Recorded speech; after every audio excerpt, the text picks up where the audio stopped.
So officially, hello everyone, bonjour tout le monde, and welcome to Concordia University's fourth space. Thank you for joining us for this workshop focused on the obstacles when planning and acquiring funding for BIPOC-led sustainability projects. I will be passing it over to our workshop leaders in a second. Just to help situate you, we are streaming to YouTube Live from Fourth Space, which is located on unceded Indigenous lands here in Tiohtià:ke, Montreal. And at Fourth Space, we work with our university community to mobilize and exchange knowledge by co-creating daily activities. So it's been our pleasure to collaborate with the Sustainability Action Fund towards this workshop. Importantly, I'll just let you know if you're joining us via Zoom, please feel free to turn on your camera and jump in with a raised hand if you'd like to join in the conversation with questions and comments. Otherwise, the chat is activated, of course. And if you're in the space, it's important to use one of the two handheld mics to speak so that the folks on Zoom will be able to hear you. Okay, that's it for me. I'll pass it over to our moderator. Welcome. Thank you. Hi, everyone. Thank you so much for being here. Welcome. Sorry, just getting used to this. Yeah, I wanted to start with some housekeeping stuff. So we do have ASL available. So you can see on the screen, there's Jordan. So yeah, please feel free to utilize that as needed. This is also obviously recorded. It's also, I believe, is live streamed on the Fourth Space. So yeah, it's recorded, so it is going to be there. And also for folks who have signed up, we will and couldn't make it in person, we will send the recording to folks as well. There's going to be space for questions and conversations later with the speakers, as well as myself and Seb as well, if people have like more specific questions related to SAF funding. There are snacks available there. Please help yourself. Yeah, and so with that, I wanted to start with a land acknowledgement. Concordia University is on unceded land forcibly taken from the Ganyangihaga of the larger Haudenosaunee Confederacy by European settlers. This violent invasion began in the early 17th century with a military campaign led by Samuel de Champlain, in which the island of Montreal was occupied as a strategic position. There are spaces on this island also claimed by the Huron-Wendat and several Algonquin peoples of the Anishinaabe. This land was never formally given to European settlers. The Ganyangihaga only agreed to stop attacking and raiding the occupying settlement now known as Montreal in the early 19th century under extreme duress as part of a peace treaty. So today, the island is home to all kinds of people, including lots of First Nations, Métis, and Inuit from all over Canada. Settler incursion on Ganyangihaga land continues to this day in the communities of Kanesatake and Kahnawake, just across the rivers to the south of us. It's very important for us to start with an acknowledgement that settler colonialism is ongoing. And in our quest to support sustainable futures, we think it's important to acknowledge this historic realities of inequality that our society is built upon. And the South aspires to be an ally in the ongoing process of unsettling our current and future communities. Yeah, and I'll actually also with that, Sustainable Concordia, which is another fee levy organization, is going to be sharing a fundraiser that is from the Eastern Door, which is a newspaper in the Kahnawake community.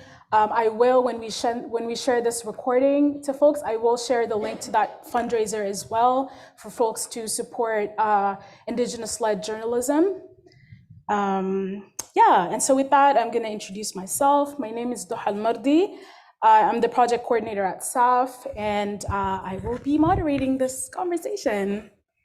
Yeah, so for folks who are not familiar with SAF, or the Sustainability Action Fund, We're a fee levy organization, which means that fee levies are when students pay tuition on campus or at Concordia or other universities in Quebec. There's a small fee that's taken from the tuition fees to support organizations on campus that support student life, basically. There are many wonderful fee levy organizations here at Concordia, and we are one of them. And so we're a nonprofit organization, and we've been around on campus since 2007. And this came out of a need to provide financial support to students and groups that are working on sustainability projects on campus.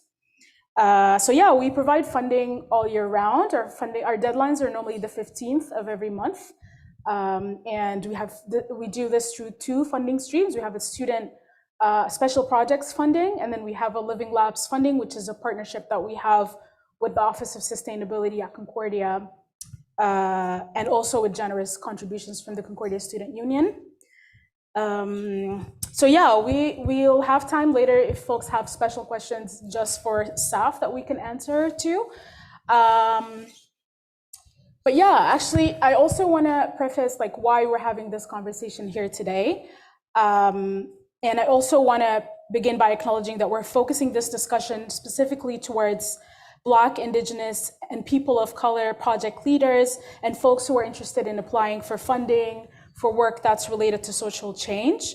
Of course, the term BIPOC itself is a very broad term, and it's always better when you're referring to a specific community to say that community instead of using the term BIPOC. It's very general, but we do find, for the sake of this discussion today, we find the usage of the term can be useful to frame collective struggles, collective possibilities, solidarity, resource sharing, and so on. Yeah, and this conversation is also pertinent to folks who work in funding agencies or funding organizations, whether at Concordia, on campuses, or outside of that. And of course, everyone else is also welcome. So yeah, sorry, I feel like I'm talking a lot at this point. But another thing, I will pass it on very shortly. I just wanted to actually share another thing too, is like, again, the reason why we're here is because BIPOC students in higher education are still very much underserved. There's a huge gap when it comes to BIPOC groups, BIPOC students on campus receiving support, but also BIPOC groups in general outside of campus receiving funding. There's still a huge gap. On a level of organizations. I just wanted to bring in some key findings from a report, a research report that was published in 2021. It's called Unfunded Black Communities Overlooked by Canadian Philanthropy. And it's prepared by the Network of the Advancement of Black Communities and Carleton University's Philanthropy and Nonprofit Leadership Program. And so from this, what it says is that both public and private foundations underfund Black serving and Black-led community organizations.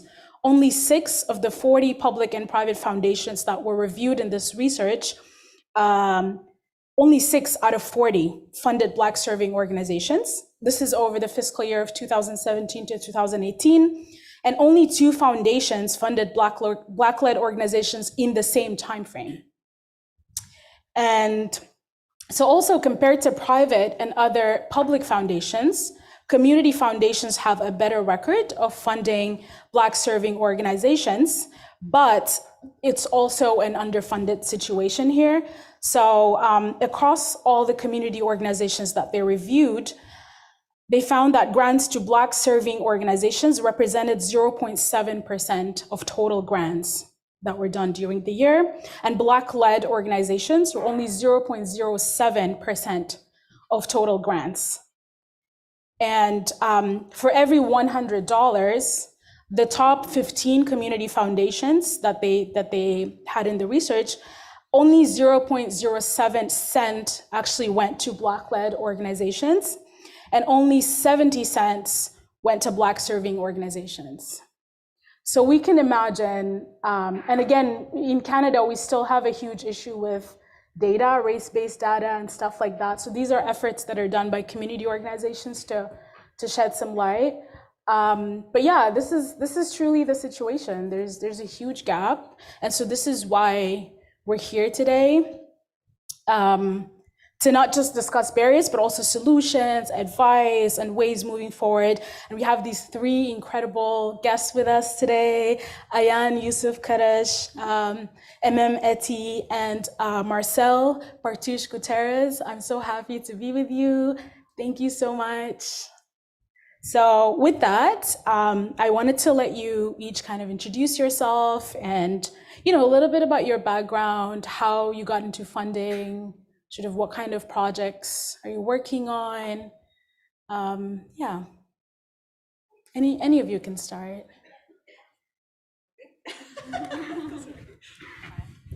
Hello, I'm Ayan. So currently I am the executive director of the Concordia Co-op bookstore, which is just up the street. Feel free, every day, 10 to 5. So how I got into funding is a really complicated question.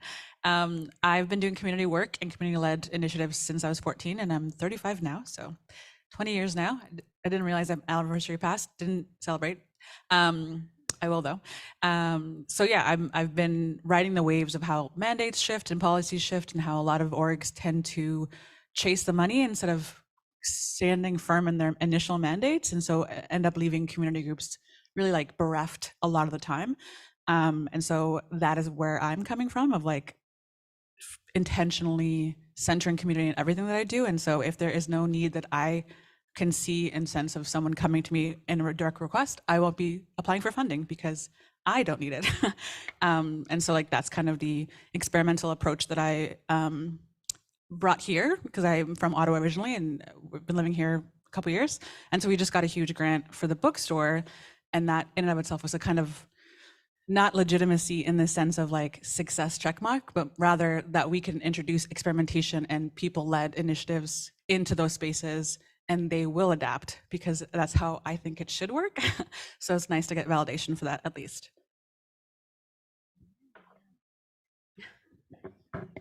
Hello.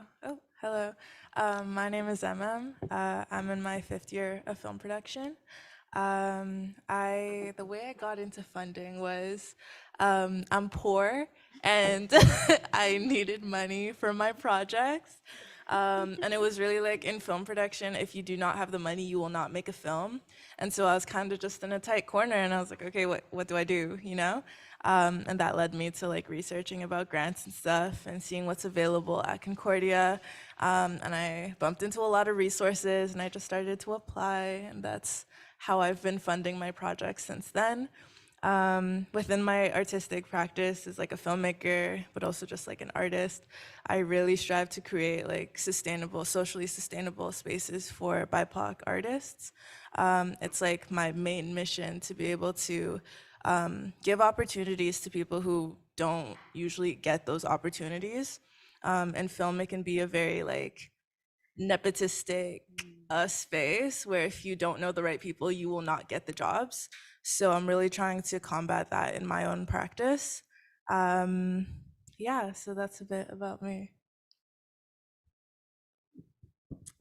Well, it's just such an honor to be amongst all of you. And again, thank you for organizing this, SAF, but also just for doing the work that you do. I'll introduce myself, Marcelle, and I received actually my first grant 7 years ago. Today, Facebook memories, sometimes they give you cringe-worthy memories, and sometimes they're like, oh, that was nice.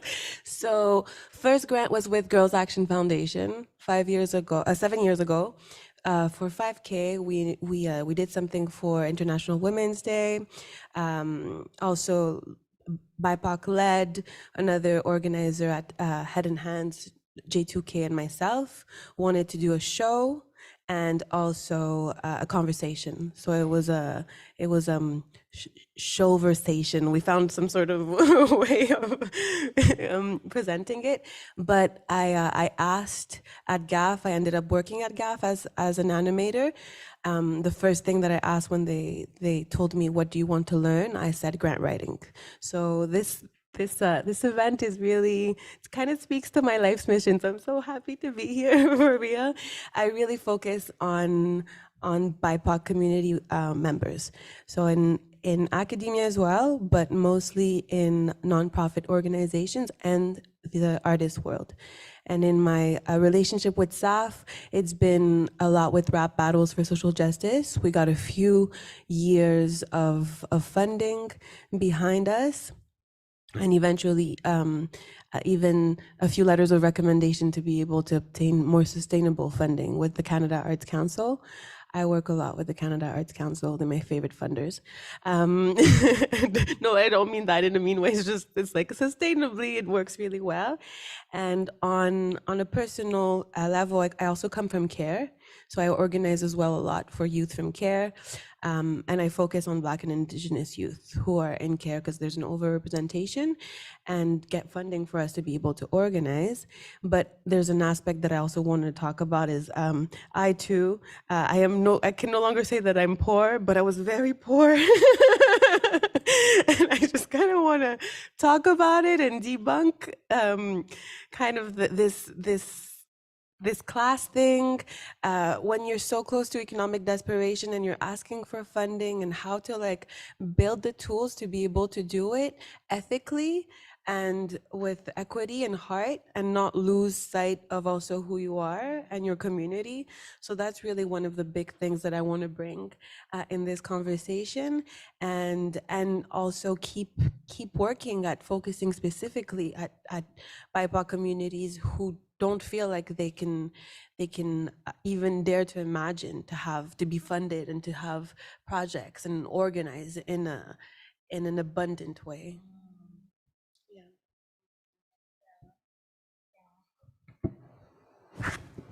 Okay, thank you so much. There was an idea earlier, since we are a small group of people, would folks be interested in, if we do like a quick mic, just introduce yourself and like what you're interested to learn from here, or it's not mandatory. Is that something folks are interested in, or are you like, I'm not in the space for this? That's also fine.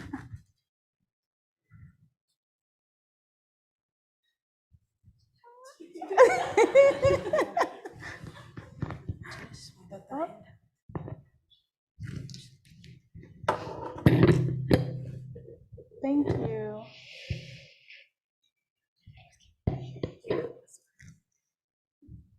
Hi, I'm Samita. I'm the executive director at SEED Concordia, and I'm very excited to be here because we are a BIPOC-led student fee levy, and we're always looking for funding and always trying to do different projects. And so SAF has helped us a lot for a lot of our projects, so we're really grateful for that. But there's always a need for more funding, and especially because we want to do more student projects and internships. So that's why I'm here today. Thank you. Thank you. Welcome, Samita. Hello, I'm Khadija. I'm the program manager at SEED. I second everything Samita said, but as the person who mainly designs the projects that we have at SEED, I'm very, very interested in getting alternative funding so we could kind of broaden the projects that we do have. Most of our projects are aimed towards women and BIPOC folks in the Montreal community as well as in Concordia. So yeah, I'm very happy to be here as well. This is a great idea. Thank you, Khadija. Welcome. Hey, I'm Chris. Really happy to be here with everyone. So I come from a more academic background, and I've been involved in organizing and activism for mainly Black people and the people of Afro descent, wherever in the world. And so that's what led me here today to try and see how we can try to get those, economic barriers down. I guess there will be a round of question later, but if I can share just, what brought me here is really how do you get started? Because I have a lot of imposter syndrome, because I'm thinking, okay, I'm good at writing articles, but I don't know that I'm good at, writing for grants. And also I'm thinking, why should I be the one? I guess I'm just struggling with, authenticity. I'm wondering if it's actually my place, if I'm the best person to make, that type of request. Anyway, that's what leads me here. Thank you, Chris. Yeah. Well, I mean, I think I can probably speak for all of the moderators and presenters that if you are interested in starting something, then you're definitely in the right place. Yeah. My name is Sebastian Dupoy. I'm the executive director of the Sustainability Action Fund. So of course I'm here in a support role for the workshop, but on a broader scale, I'm very interested for the organization of the Sustainability Action Fund to find ways to ease access to funding for BIPOC leaders, project leaders, students, just because of course, our process and a lot of other funders' process for acquiring funding tend to be very long and comprehensive, and for sometimes good reason, but otherwise there can be ways that ease that process and allow funding to more quickly get into the hands of those that are using it really well. So that's part of what I am looking to kind of expand upon in my role at the SAF. And I think some of the lessons that will be shared here, taken from here, may help to inform that. So thank you. Hi, everyone. My name is Ellie. I'm an artist. However, I've kind of started dabbling into projects that I want to build, and I'm really at the starting point. Like, I literally have no prior information, so this is literally like my first attempt. So I'm really just an open kind of book, ready to learn, and that's pretty much why I'm here. Thank you. Welcome.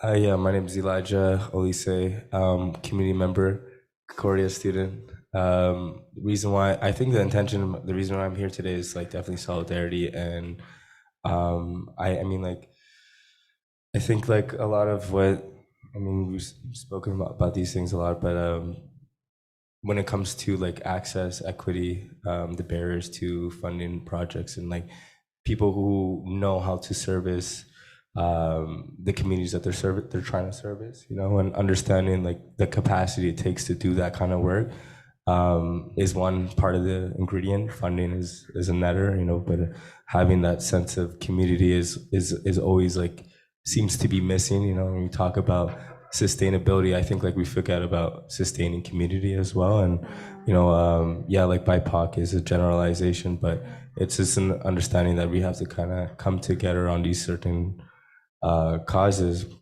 and situations. I've definitely faced my own barriers to receiving funding.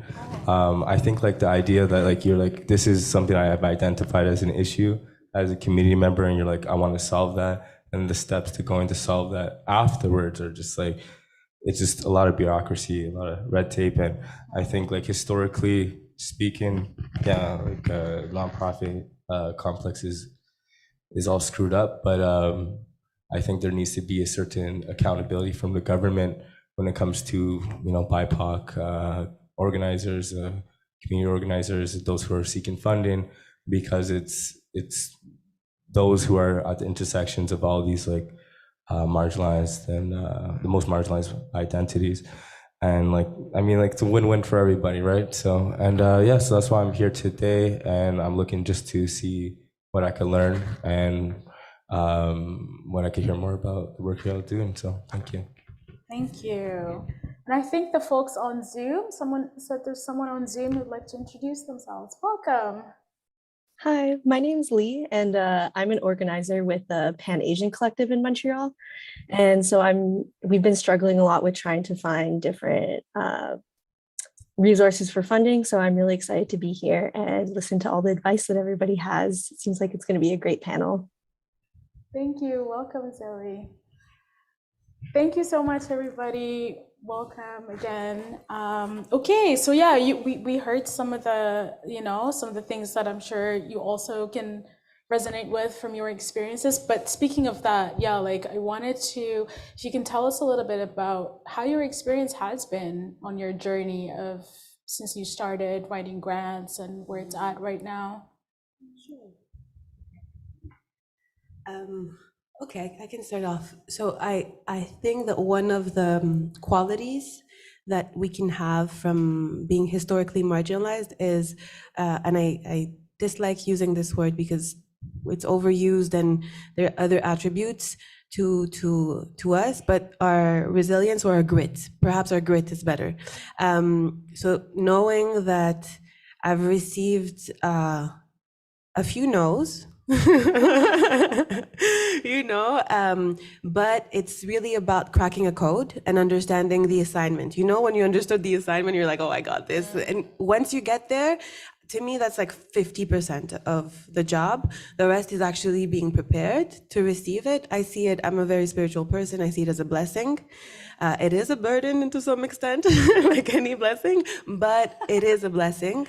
And if we're not actually fully ready to receive it, I don't think we'll get it for one. And it won't actually be used and carry the potential that it has. So right now, I did today, I counted how many grants were obtained, and I'm so happy to say that all of them are for BIPOC leaders and organizations, and I'm at 30 grants, including all of the ones we got with SAF, and we reached close to almost $2 million. And this is big, and I want to say these numbers, and I want to say how many, because I was so poor, homies. And it's not just money that goes into my bank account, but it passes through me, right? And coming from the child welfare system, it was a very particular intersection. We talk even about a fourth class in developed countries. It's I lived through homelessness, rent. So just being able to overcome that and be able to kind of manage, but also redistribute so much funding for Black mental health, for Indigenous youth in care, for artistic project, for Nicholas Gibbs, for his family. All of these things take a different meaning when you understand how far we can go. But yes, there were no's. No's are part of it. But one thing that GAF, the grant writer at Girls Action Foundation, taught me is a no is also just an opportunity to create a relationship. So when we kind of accept that, it's, of course, you take a hit, your pride takes a hit, your ego takes a hit, you have a little dose of humility, but you ask why. Why did we not get it? And sometimes it's budget, sometimes it's clarity. But all of these things can be worked at if you really are in your purpose and you really know what you want to do. You've established a need, a gap. I started also in academia. I do research as well, and just the fact that you had that thought, I think, speaks to the fact that you're needed. And you're meant to be doing this work. And a lot of the skills that I learned in academia were transferable in project management and in grant writing, which in some part of it are great, but some part of it is super elitistic in my understanding. Those would be more of the obstacles. I wish it was more accessible. And that's kind of the role that I play. I have people who have incredible ideas, and then I try to write it down in fancy schmancy $5 words. But I wish it wasn't the case. I wish we could actually find a better way to make those things accessible. But to me, at the core, it's find your need. What do we need? And how can you imagine filling that need? And surrounding yourself with a team of like-minded individuals who want to support the vision, and then have that pragmatic homie that's gonna know how we're gonna implement it and keep things on track, and also be able to help in making it sustainably something you want to commit to. So that's really the things that I want to say, but it's possible. And I want to pass the mic, but also say, that's one of the things that I offer specifically for BIPOC organizers. And even if I'm not always able to write the grant, there's so much that I can share in terms of my experience and what makes it between a successful grant and one that's almost there.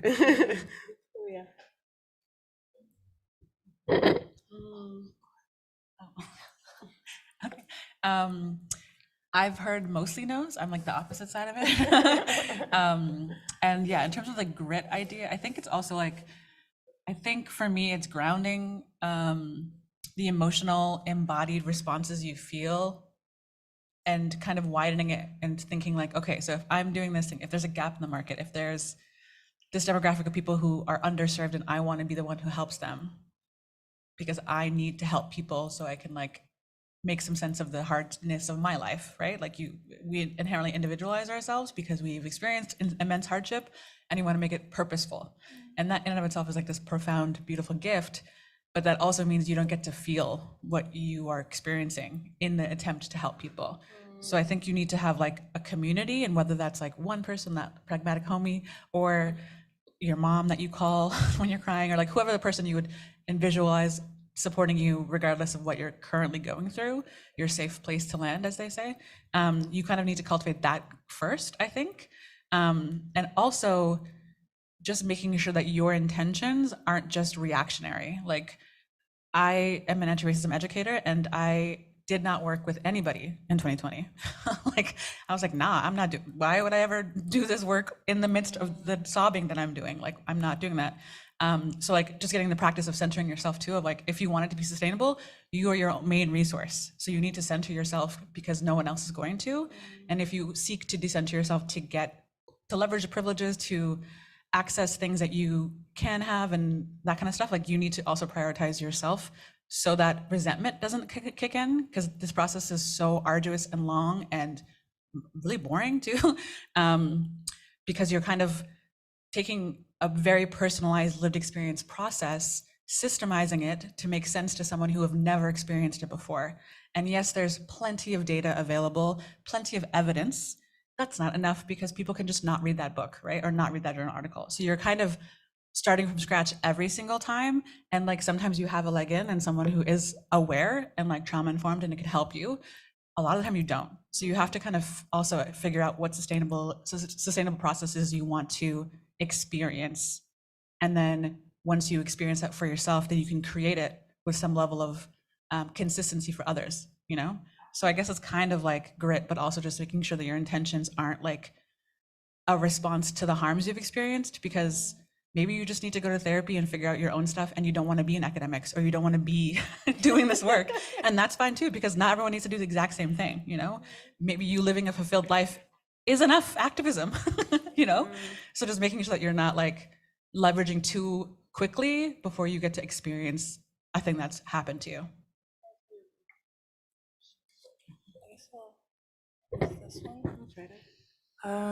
That's very powerful. That's wild. I would say I'm probably the like baby grant writer here. I'm still in school and I've only been like grant writing for like 2 years now, I guess.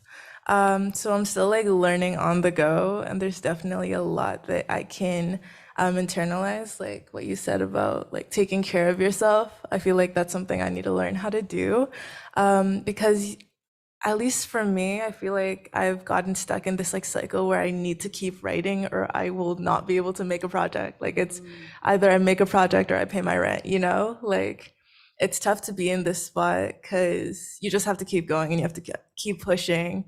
And sometimes your mental health isn't at the forefront, like you're not really prioritizing yourself. So it's definitely a balancing act. But I think specifically at Concordia, I'm super grateful that we have so many resources here that you should definitely take advantage of. If we're talking numbers, I think that I've gotten around 20K through grants at Concordia. So it's like there's money here and they just don't talk about it. Like you really have to search for this. But once you find it, it's nice. What else can I say? I guess like the biggest thing that I've learned is when it comes to imposter syndrome, I usually ask myself like, oh my God, like why should I be the one to do this? But I think it's about like reframing that, like why not you, you know? Like why can't you be that person? Yeah, because everyone has a voice, everyone has something that they need to share that only you can share, you know? And I think that what's helped me is writing a positionality text. I like just found out about this, but it's just like, you just write about yourself and you write about who you are in relation to a subject. like your distance or your closeness to the subject, and through that you'll be able to like go further. So if you're talking about, like, for me, I like to talk about like Afrofuturism and counterfutures, and so I'll start with like, I am a Black person, I was born in Nigeria, like this is who I am and this is how I relate to the subject, this is why you should give me money, because this is me, you know. So I feel like that's been super helpful. Yeah, I don't know. Anyone want to add anything? I mean, just in terms of positionality, if you want to research this, it's an anthropological practice or process, but it's not limited to that anymore. And it's kind of like an answer to the inherent like bias that is social science, which is only othering. So if you're the other and you're in the West, it's kind of like, how do I talk about myself? It's kind of a good, like, I find it really helpful too. And almost anything I do it's for yourself to check your intentions, and you're putting it into paper and reminding yourself why you want to do the thing, but also it grounds your lived experience and contextualizes it as a level of expertise that a system would understand when they would want to not, but it's in writing, so at least then you can refer to it, you know? Yeah. That was so well explained. That was like my anthro was my first degree, and I'm like, wow, I would not have given that explanation. Ayan, you're like killing it. Wow.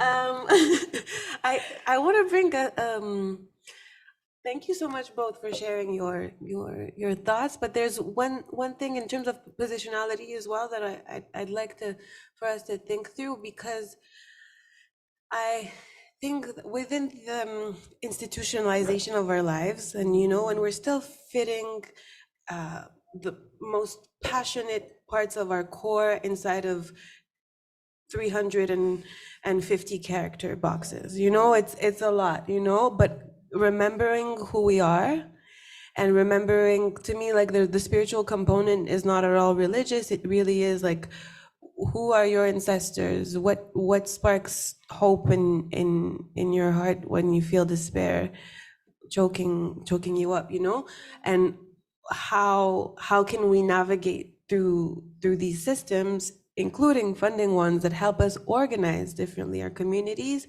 with a spiritual component, and acknowledging, like, so in terms of that positionality, the reason why I'm talking about this, I just came back from Morocco. I'm half North African, so actually Morocco, Algeria, mixed there with some Amazigh, and then on my father's side, we're indigenous to Mexico, Chichimicas, Guachichiles, and I realized, like, for me, it's so important to not only know who I'm writing for, but know how I'm writing, and my ancestors, and what type of potential,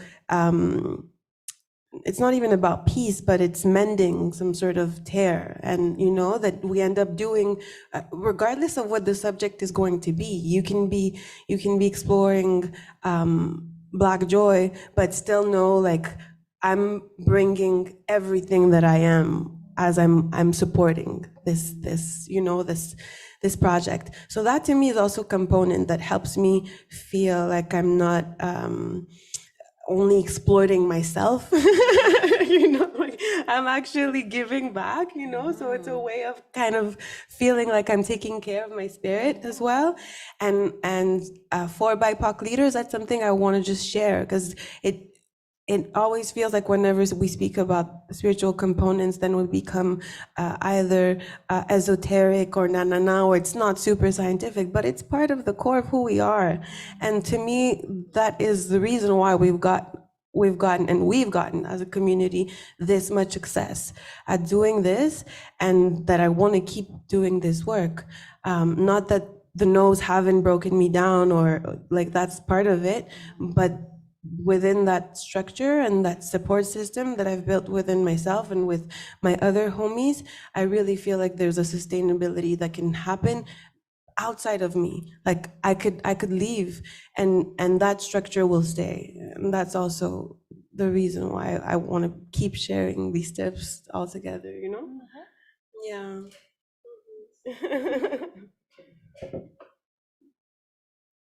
Wow. That was so good. Seriously, that was great. Thank you.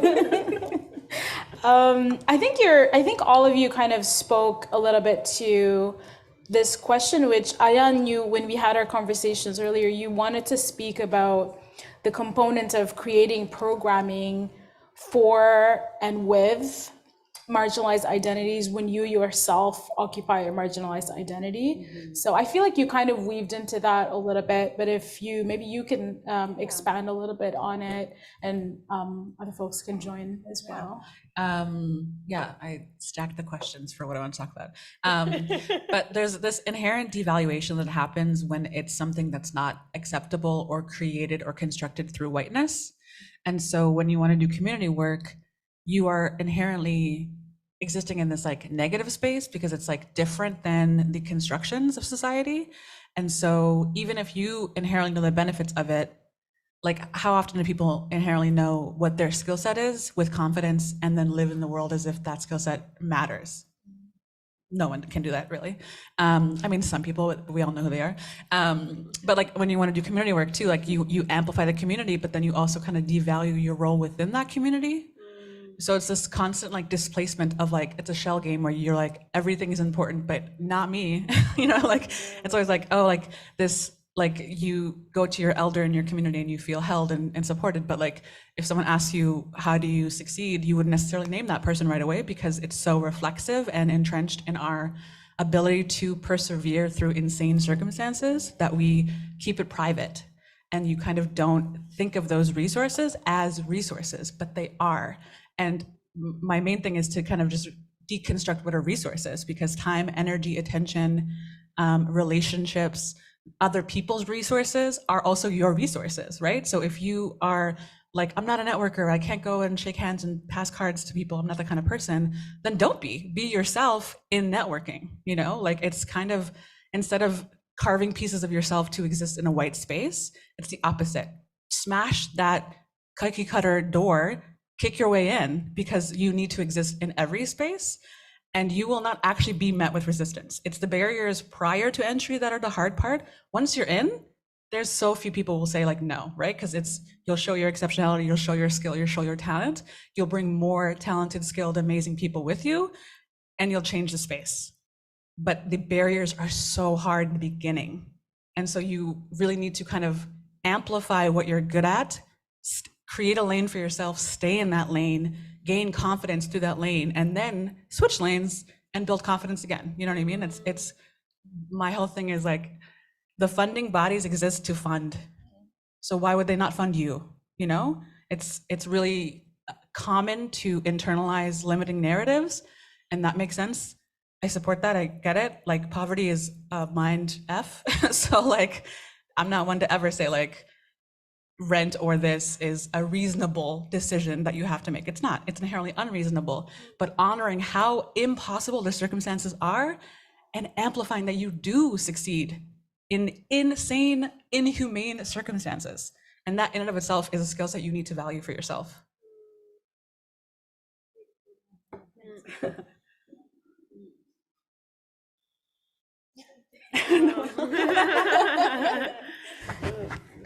Okay. Thank you, Ayan. You could say things, but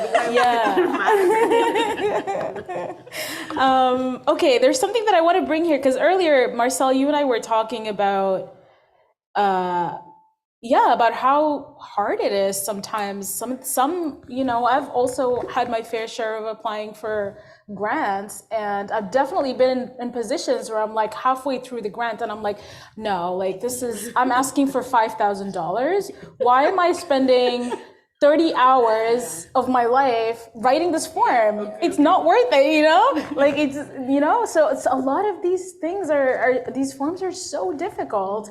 And so we wanted to bring, you know, what are some of have you faced some of these things when you're applying, and how do you overcome that? Okay. Personally, for me, I overcome it with weed. No, just kidding. I don't even smoke anymore. But just I felt it was a good joke. But no. So I do want to pinpoint a few things. I understand in terms of training our minds the importance of going through this process. But we do need to have a conversation about the why is it so, why does it require the same amount of energy to ask for 100K than it does for 5K? Like, that is not okay.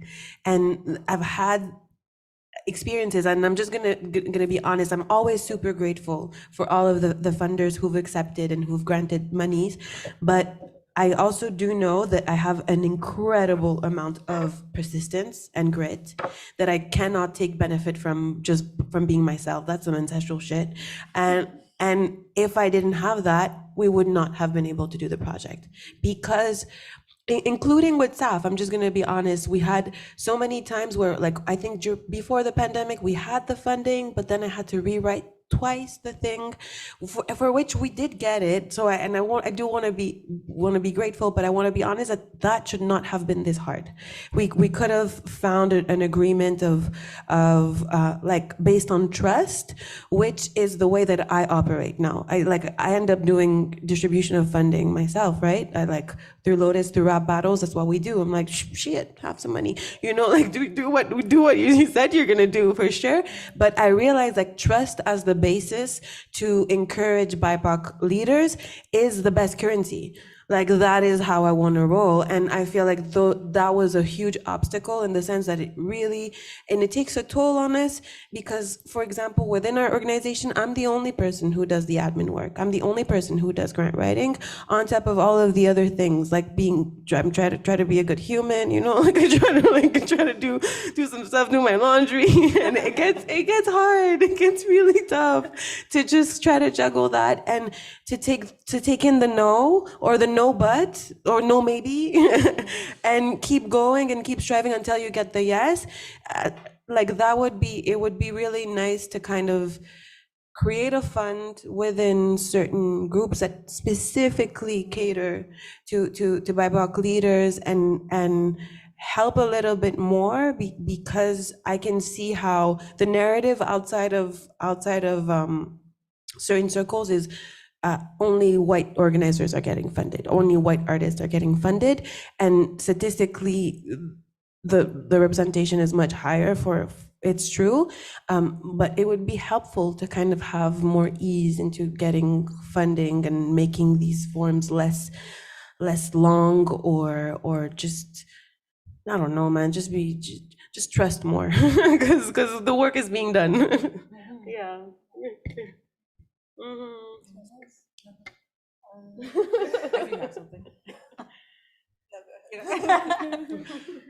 Yeah, no, I echo that. Like, that's we just got the bookstore.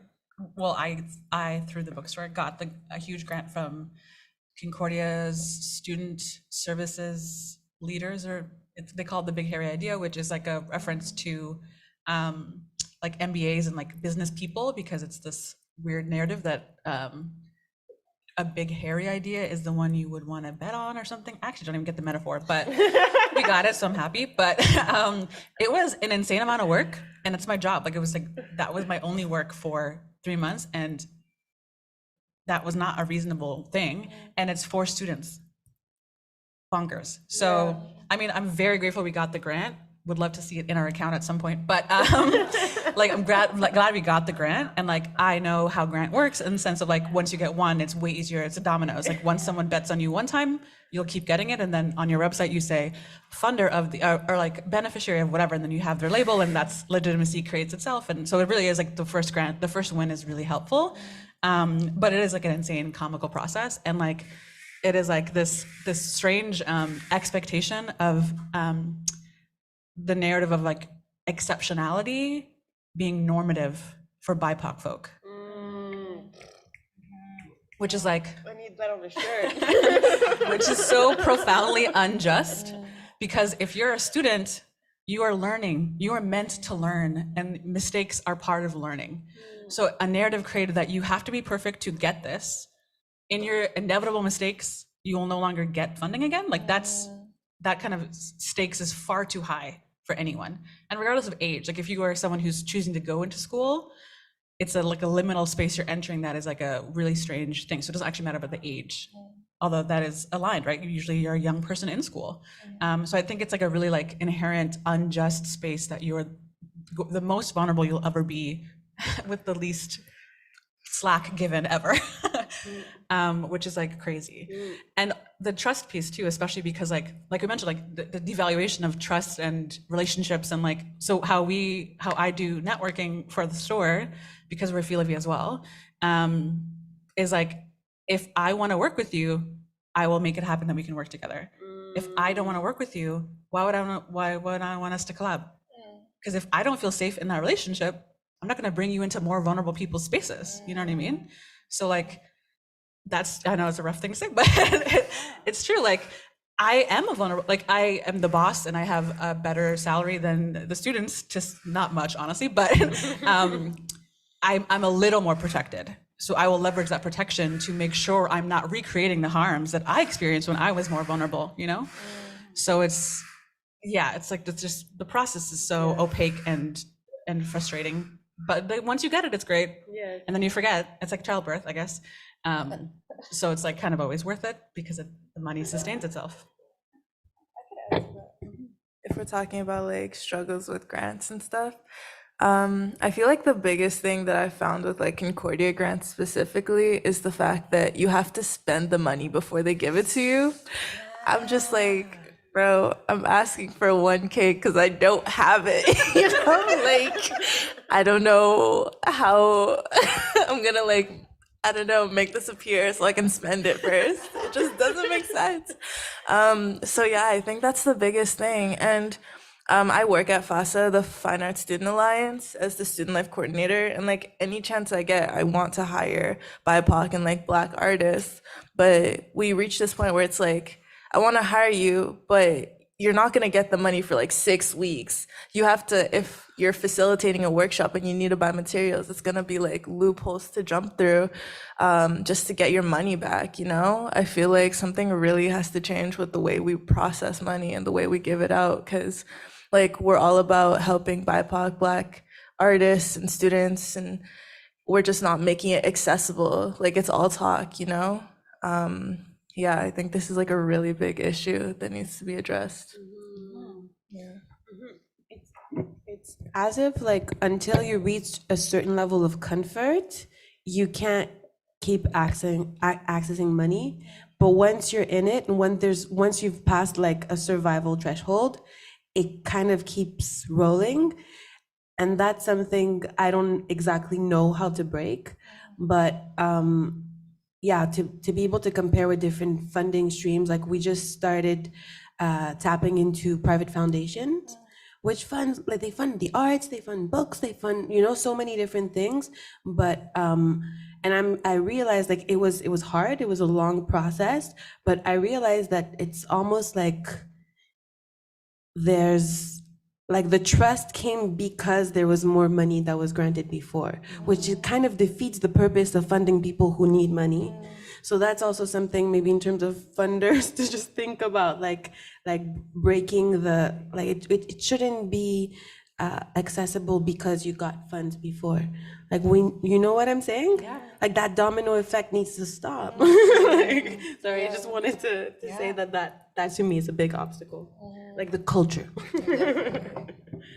No, yeah, I think you all brought in really important points. I mean, when I met you Saturday at the exhibition, I had to profusely apologize that this payment for this is going to take 6 weeks. Thank you, CCSL. Appreciate the support. It could be quicker. Appreciate the support, nevertheless. But yeah, you know, thank you for bringing that up. Yeah, these are truly, they're obstacles, really, you know. Yeah, so I think I'm gonna wrap up the questions that I have for you with this one last question, and then we'll kind of open it up to folks. And I also have some questions that were in the registration form that we could also use some of these questions. But yeah, so you talked about what you would like funders to know, but what are some of the things that you would like, again, on the other side, people who are applying for funding, maybe folks who don't necessarily, like I personally, I don't think I'm a writer. Like every time my biggest obstacle when it comes to funding is that I have to write. Like English is not my first language, you know, and it's a struggle. So again, like people who maybe are not from creative writing backgrounds, but like want to get into this, what are some advice that you have for folks? Yeah. So I think, first of all, understand your funder's mission. So what do they want to do? What is their purpose? What is their part of their strategic plan, their priorities, and looking into that and understanding whether it aligns with what you want to do. Andrea Clark, that she was previously the executive director of Head and Hands, huge mentor, love the homie. She was also at Concordia at some point. Anyway, but she was at the Office of Community Engagement. Yes, engagement. Very recently, yeah. So one of the understand your strategy as well. Like sometimes what we end up doing is that we fit our project into a grant application because we want to get the money, and to some extent, like that's pragmatic and that works, right? Like I won't say don't do that at all, but it's better when you do the other way around. That was the advice of Andrea. It's understand what you want. So you want a wellness center, you want a holistic garden, you want sustainable, like what is it that you want? Really focus on it, sleep on it, talk about it, become annoying about it. So talk to your auntie, your mom, your dad, whoever, your dog, whatever, talk about it a lot and really get to the essence of what it is, and you will have that moment. That to me is the part that we can all do as leaders. We can have that aha moment.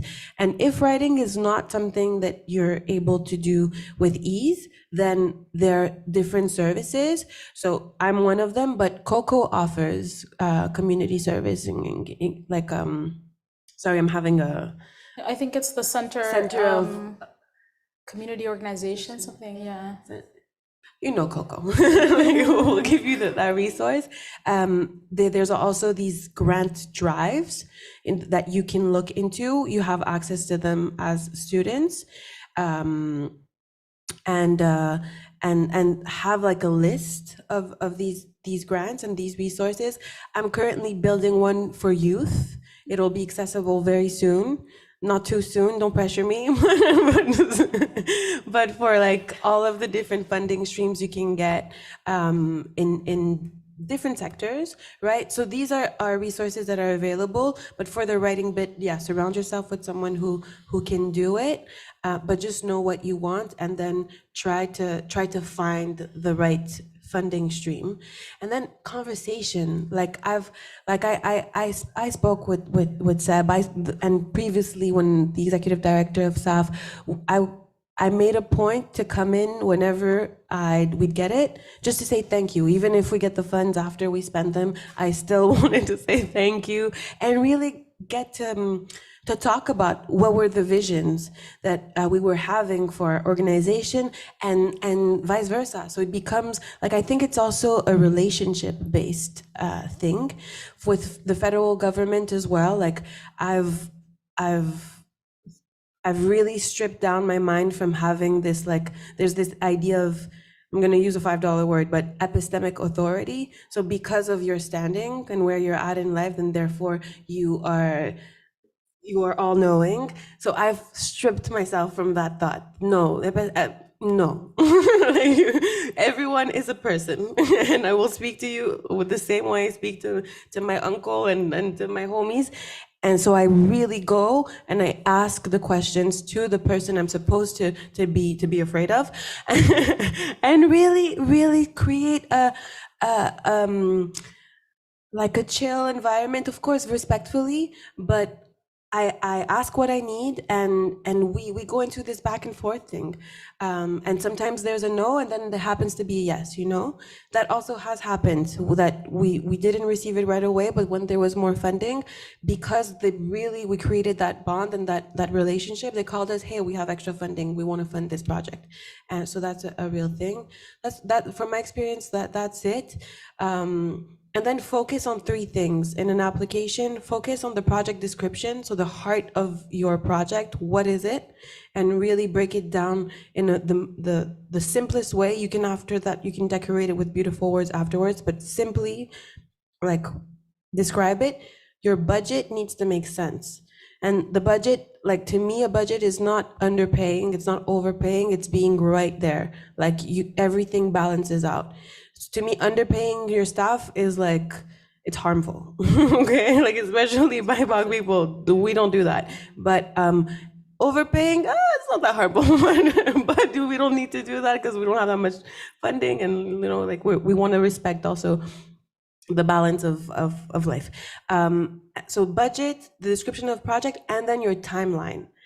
And just understand really that things will move, like we are human, there are variables, so keep communication clear, but it's good to at least show the funder that you know how long it would take to deliver the project based on your budget and your idea. And the budget and the timeline really need to talk to one another. And your budget needs to be self-explanatory. It is your project in numbers, but it is your project. So have a lot of notes, explain what you're doing, what hours are going for what, and be as clear as possible. I find it's beautiful to be poetic. I love being poetic, but it's more important to be clear. So those are my tips.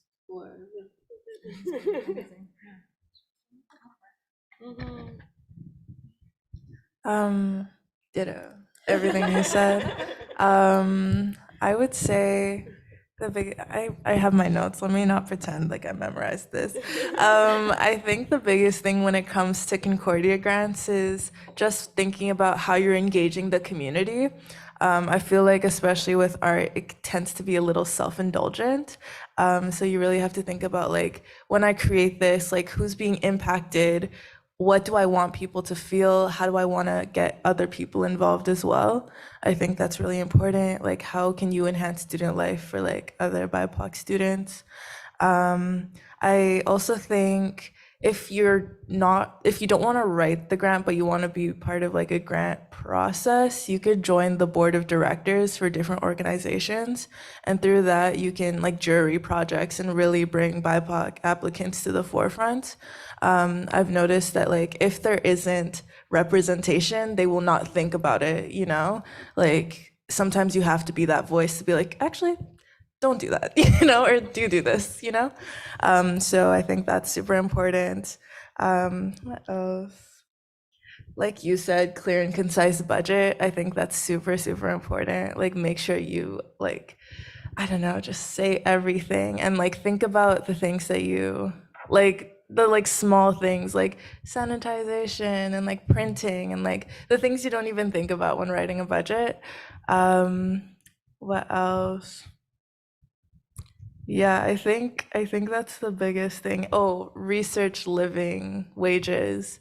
Make sure that you're paying yourself. I think that's something I learned from the BPO. I had a meeting with them one time, and she was like, "Yo, this is a great budget, but like, where's your honorarium?" And I like didn't even think about that, But she's like, "You're making a whole project. You're dedicating hours of yourself into this. Like, why aren't you paying yourself for it?"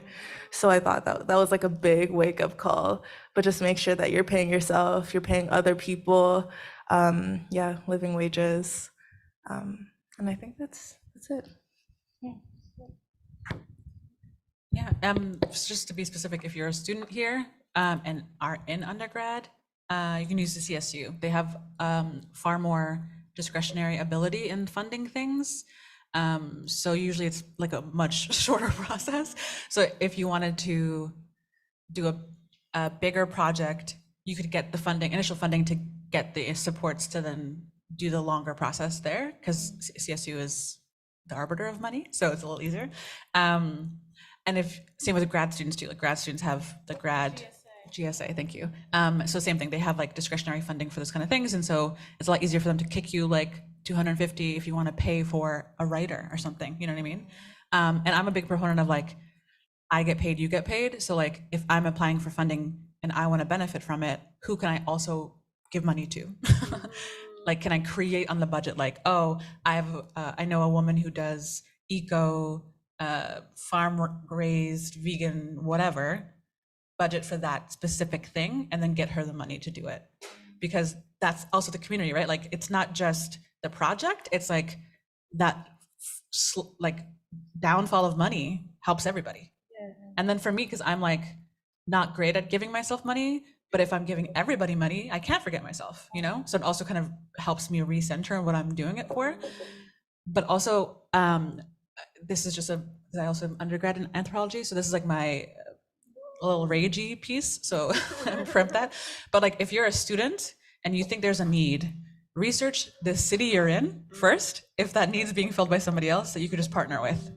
Because if you come in with an idea that an org has been doing for 35 years and you split their market and then just leave 4 years later, no.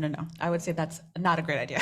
So if your goal is community-centered things, make sure you're looking into the community that you're actually in and seeing if you can like partner with people. And I will say, like, of course, we all know like elitism and classism, and I will say, because I'm from Somalia, tribalism, there's a lot of like interplay things that are hard. So like networking in those spaces isn't inherently easier than networking in white spaces by any means. Sometimes it's worse because you have your guard down and you think you would connect with someone who is racialized, and then they friggin' pull the rug out from under you and say, the funding's all mine or something. There's plenty of horror stories, but like, it's not 500 years of colonization. So, you know, just go to a different org. Like, each individual person is their own person. And like, let's not also inherit that anecdotal evidence equating literal evidence thing of like, if you've tried with one group, all groups are bad too. You know what I mean? Like, honoring that, like, you are inexperienced, and so you need some support, and trusting that if your first attempt at connecting with someone doesn't work, that sucks, validate that, honor that that is a bummer that you didn't get the mentor opportunity that you wanted, and move on. Because I get a little upset when people have a high, again, exceptionality for BIPOCs is expected. So like, if everyone is laundering money and suddenly this Black org is worse because they launder money, it's like, okay. Like, not-for-profit spaces are inherently not good places for legitimate change intentionally. Bureaucracy exists to serve colonial processes. So that's also part of it too, right? Like, you're gonna meet people who want to shake up the system and really help people. And you're gonna meet people who really love assimilation, who really love the system, and they just wanna get rich as an individual, you know? And that's inevitable in everything, but it's up to us to, like, if you want to make the change, be the change, model that self-accountability piece, and then just align with correct people. And also leverage your network, because not everybody knows how to help. But if you have someone in your group who is a good writer, or really good at math, or really good at like certain things that would be helpful, just fold them into it, because not everyone wants to be a leader, but they want to help. So like, if you delegate, that's also really great too. You know, we all want to help make change happen. So invite people along with you, you know? Thank you all so much. That was really, really good. Thank you, like, truly. This is why you're here, like, because you're amazing. Thank you. Yeah, want to open it up for folks. Do you have some specific questions that you would like answered? Where's or yeah, also for folks in the Zoom chat as well. We can't really see. Yeah, where, I think we wanna, oh, there we go. So this is less of a question and more kind of like a thought that I've been having this whole time. So, you know, the data you shared earlier about the percentage of those who actually receive funds that are in marginalized communities, it's sad, but at the same time, it's kind of like I kind of expected that, because I think that a lot of people won't go and ask, you know, because of a feeling that I'm not going to be accepted, or my ideas are not good enough. So how do we, because I'm thinking about how can I, but I'm like, I'm so outside of the whole you know, organization, that it's like, I'm not going to be the one that's going to do that, you know? Is there a way that we can make it more accessible to even ask, you know, for grants? How do we do that so that people are even aware? A lot of people that I know aren't even aware these grants exist. So I don't know. Yeah. Who wants to, maybe you want to take that? I like very much agree. I feel like it's not about the fact that like the ideas aren't there, that like we're not as creative, or they're just, it's just the fact that the resources aren't being shared to us. Like you really have to look for these things. But if you don't even know what you're supposed to be looking for, like what do you do then? And I think it's really tough. Like, at least at Concordia with FASA, we've been really trying to spread the word through like postering and like having multiple events before our grant deadlines, just so people have a chance to like speak to us, like the people who are jurying, you can talk to us about it. But yeah, I really think that it's up to the community to share, not be greedy with things, but to really just like share the resources, like share what you know. Like it's a community effort. Yeah, I don't know if you wanted to add to it. Well, I would ask you, can we know what project? Hi, by the way, we've done. No, I'm talking to you, Lee. Yeah, because we've done some projects together with rap battles, Yeah, rap rap battles. So battles, it's actually a pleasure to see you. But what type of projects are you looking into doing? So I'm launching a blog. Sorry, I laugh about it because I literally have those thoughts like, am I good enough? Is what I have to share gonna be, valuable to society? But I kind of have to push through those thoughts and say, yeah, I mean, I have an experience. I've lived here. I'm from immigrant parents. My life has been crazy. Like there's things that I have that I can share, experiences, knowledge, that I can, increase the value of at least someone next to me. So that's what I'm trying to do. I want to create this as a means to help specifically so-called Black women, in terms of mental health. We're suffering, there's a lot of issues that we don't talk about, and we don't, because we're afraid that people are going to be like, oh, you're just an angry Black woman, or you just have issues, like you're always mad. It's like, no, I'm dealing with things and I need time to like heal. So this blog is specifically for those people that want a safe space to like talk about the issues that have been plaguing them throughout their whole lives and not feel judged because they're complaining or they're sharing a part of their lives. So that's my desire. It's always been my desire to help my community, not just my community, but all communities, not just, Black women, all women, because we're a part of a greater community, and not even just women, men as well. Like there's no bias at all. Just anyone that wants to help in like collectively helping each other, like as a community and as a team. So that's what I'm doing. But like I said, I have to overcome these thoughts of like, is it valuable enough for community? Is this something that someone would look at and say, oh, well, maybe we should give her some funding so she can upstart this thing? Will I just be like, laugh, when no one's looking, like, laugh at her and, pat her on her back and tell her to continue on her way. So that's where I'm at. Thank you so much for sharing. I'm a solution-based person, so I want to tell you all of the resources I'm thinking about, but then I also know that we have to also go through a process. I think it's very valuable what you're bringing to the table, and I think even if there were 10 other projects like that, they wouldn't be enough, Like, I think your voice matters, specifically because it's your experience, but there are different resources. I wanted to know whether it was going to be, like, in what area it is, but there are mappings, and we don't know about these resources, but we did one mapping more for the artistic world, in terms of what are the funding, who do you go to, and there is a mapping with the CLSC that we worked on, and that's a little bit of the community that you can build, because it's important to also let people know that you're building that. But I would also like think about like the Black Healing Fund, for example, and knowing that that could be a resource that could be put on their website. That's something that could work. We did have one fund with Head and Hands that's specifically focused on Black mental health.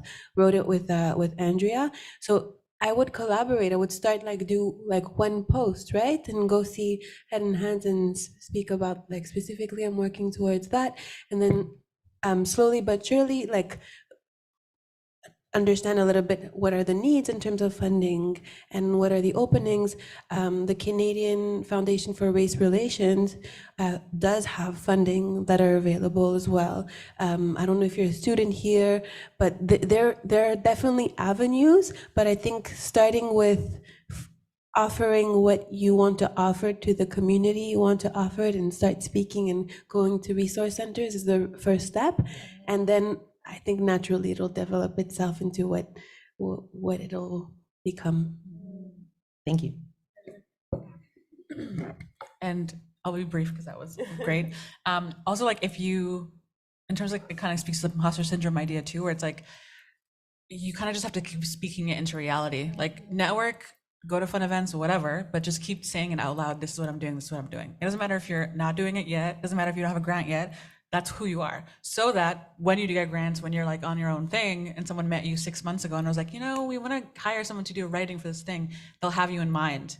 You know, it's like, you just kind of have to speak your confidence into reality because there is a reason you feel called to do this.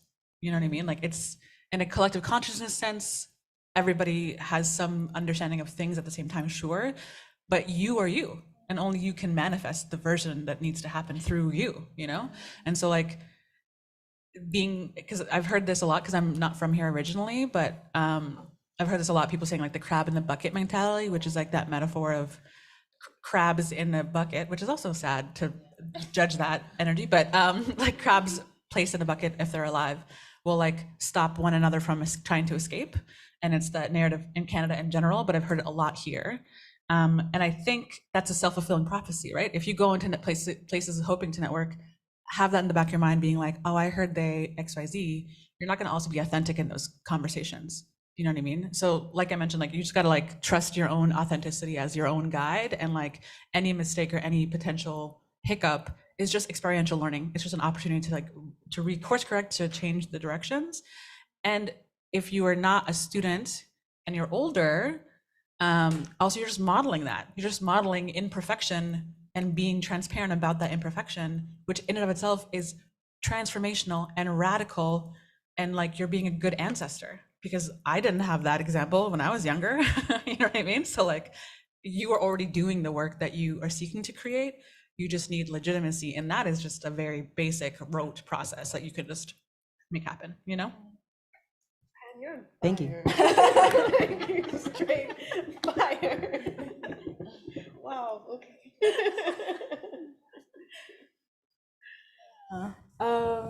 Yeah, thank you.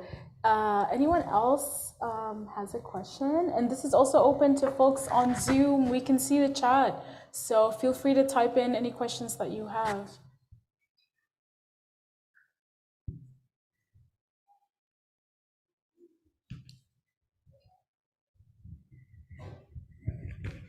Oh, thank you.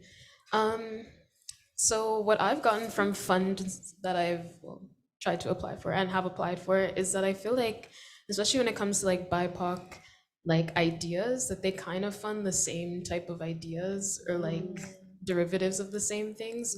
So I'm wondering like how, like I still want the money, I still want the coin, you know what I mean? So how can we frame like kind of a out of the box idea in a way that can still get funded, or if at all?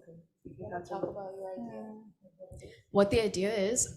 Yeah, so it's actually from the Canadian Race Relation Fund. So we just got some funding for an event that's happening next year. It's an anti-racism fund. So it's an event about like allyship, but also like in the workplace. And essentially the event is it's to the benefit of Black folks, primarily students in Montreal, not just in Concordia. But it's also like the allyship bit is for those who aren't Black, right? So we're kind of having trouble like framing it, and we didn't get the full funding, and I kind of wonder if that's why, if the idea was just a bit too like abstract. So I'm wondering what you guys think. Okay, I think I got you on that one. I would name it. Like there's another current of like I'm sorry, just need to reframe my sentence. But I echo completely what you're saying, and at times I feel like it's almost like tokenizing certain identities, and then we really have to retell the same narrative for it to be accepted. So once we've realized that, we're like a few people and a few community members realize, okay, we don't want to play into what wants to be heard, right? So now it's something that we just say. Like, it's not about, for example, it's not just about Blackness, or it's not just about indigeneity. It's actually, we matter, and we happen to have that as part of our identity. And what we want to talk about is this very weird, quirky aspect of our, and really saying that we want to separate ourselves from this way of simply giving the money because we fit into a box, but actually valuing us as human beings who happen to have incredible ideas that should be supported, and actually really name it, like name the violence, name the issue, and go from there and write it. And this is what the idea is. And for example, like here, the issue is allyship, right? Allyship is framed and not necessarily, like, it's not in Blackness in this particular, it's everyone else, right? Who wants to support the cause. Genuine allyship. Genuine allyship. Okay, so that to me, I would emphasize the reason why you think you're not getting it, and say that the because it's misunderstood, it should not be overlooked. And really name that in the application. And then if they don't give it to you, that's their issue. Oh, we got it, but not all of it. Yes. Yeah, it's actually funny timing you say this, because so our project, which I probably should have described now that I'm thinking about that, I'm sorry. We just got grant money because I'm an anti-racism educator. So it's essentially part research and interviewing, but also part systemizing a process that I do, because how I teach is very specific to how I am as a person, and if there's ways to extrapolate that and make it more accessible to other people. But you have to name anti-Blackness. If you're talking about pro-Black narratives and say allies, the implication is they're not Black. So then you say anti-Blackness. You have to kind of be speaking the truth of it, And it's kind of, and this is going to be a gross thing to say, but it's true. There is plenty of funding for Black-centered things because of the current discourse of it. There's like an insane amount of funding for it. Yes, it's still like burdensome and super hard to get to, but it's allocated. So someone has to get it. Why not you, And then also partnering with other orgs who already do named Black things, like Black healing, Black whatever, like people do that. Like you have to kind of name it. So if you don't feel comfortable completely changing your entire mandates of your org to do that, which is valid, partner with people who do that, so then you can, it's implied, right? The implication is you're centering Blackness because you've partnered with Black organizations. You know what I mean? And then also, in terms of like allyship, this is my framing of anti-racism. So anti-racism a lot of time is framed for the white gaze, and that's not helpful. So like that's also not good teaching. So if you're creating a space to center Blackness and including allies, that also might be like splitting hairs, and that's probably why it's like it's conflicting ideas. So it kind of doesn't really make sense to someone. So you kind of also have to address, like, you might be thinking this. Here's the thing we've accounted for. You know what I mean? Like kind of presuppose. The argument that they might raise. And I will talk to my team to confirm this, but I'll share our grant application so you can see how named I was. And I was very explicit in what I said, because I think it's also like, because it's academic space, I mean, that's like a federal thing, but like the implications, people are like highly educated. So it's kind of like everyone knows that anti-Blackness exists, what that looks like, how it manifests in any given space, why it's important to talk about it, why it's important to name it. That's the nuance they probably don't grasp. But at least in terms of evidence-based data, we have like 70 years of that. So be specific. You can even give them a list of resources if you think that they don't know enough about the thing. But like you kind of have to be owning the expertise of why you think it should happen, because inevitably they'll push back. So if you don't have the confidence or the drive to challenge what their challenges are, then yeah, of course they'll be like, we'll give you this much because we've decided you don't need this much. You know what I mean? It's a conversation, because like people are, like they want to fund things that center diversity, but they don't want to name oppression. So don't allow them to not do that. You know what I mean? And also be transparent. Like I'm a big name and shame kind of person, for better, for worse. So like also just be transparent. Say like, we've tried for this grant and it wasn't as successful. And so like when you're applying for other grants, say like, we've gotten partial amount from this thing, we would like some more, whatever. You know what I mean? Like there's truly, the white supremacy functions in secrecy. So being transparent, in my opinion, is the only tool to challenge that secrecy. So transparency allows for also whatever framing they would have to also exist, because they're like, if they're secretly saying things about you, you're like, cool, now I know what they are, that's fine. Like, who cares, you know? Weaponizing inexperience is just another tool to the process. So like, it's amazing you got the grant, lean into that, celebrate that. And then if you think you want to try again with this particular thing, then yeah, try again. But if you think that dynamic is sus, like if that felt odd, that's also, policies exist, things exist. Like the other side of this is like also tracking who keeps saying no, right? Because like systemized things, systemic oppression exists because individuals within the system are harmful, right? So it could be just one individual saying no to everybody and no one else on the team knows, right? And there's policies that exist there too. So like being transparent and owning that like the thing that you want to happen is going to happen. They can hop on board if they want to or not.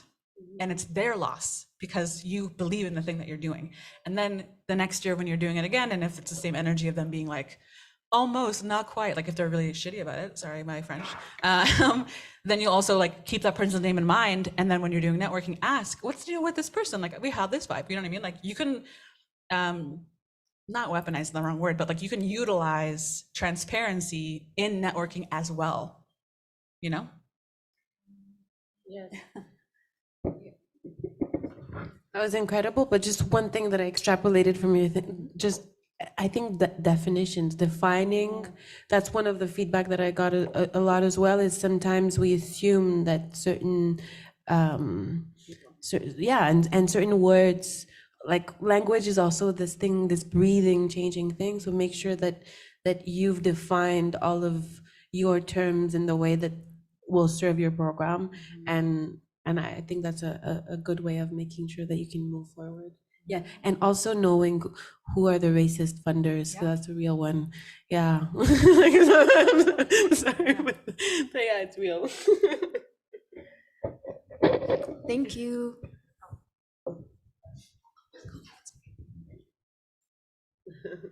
I guess my question, it's in response to theirs.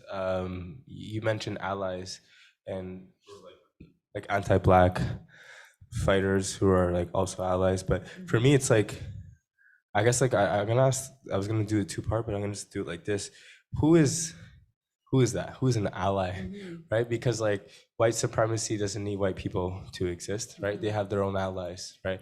And when it comes to anti-Blackness, and like as a community organizer, someone who's you know been part of the summer 2020 demonstrations and like leading, facilitating those meetings and seeing how anti-Blackness doesn't get named unless I bring it up sometimes in certain meetings when we're talking about anti-Blackness, right?